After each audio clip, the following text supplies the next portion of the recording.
মধ্যপ্রাচ্যের অন্যতম শুষ্ক দেশ সৌদি আরব, কিন্তু সাম্প্রতিক সময়ে দেশটির আবহাওয়ায় বড় ধরনের পরিবর্তন লক্ষ্য করা যাচ্ছে।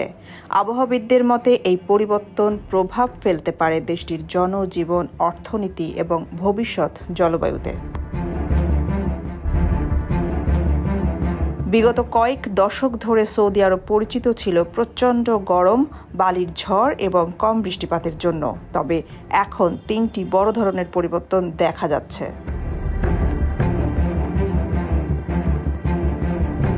সৌদির মরু অঞ্চলে এবার দেখা যাচ্ছে অস্বাভাবিক বৃষ্টিপাত।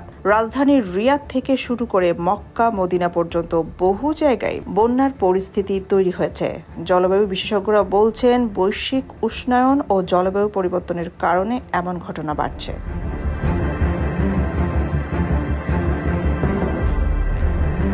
একদিকে প্রচণ্ড গরম, অন্যদিকে রাতের বেলা হঠাৎ শীতলতা। সৌদি আরবের তাপমাত্রার এমন অস্বাভাবিক ওঠানামা অভূতপূর্ব। বিশেষজ্ঞরা বলছে এটি জলবায়ু পরিবর্তনের একটি বড় লক্ষণ, যা ভবিষ্যতে দেশটির কৃষি ও বসবাসযোগ্যতার উপর প্রভাব ফেলতে পারে।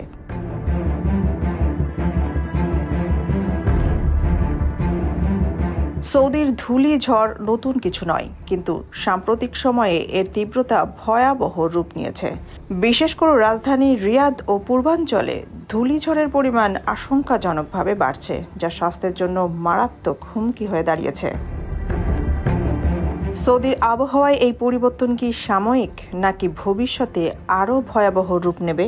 বিজ্ঞানীরা সতর্ক করছেন, এই পরিবর্তন শুধু সৌদির জন্য নয়, গোটা বিশ্বের জন্য একটি গুরুত্বপূর্ণ সংকেত। সোনিয়া খান, খবর সংযোগ।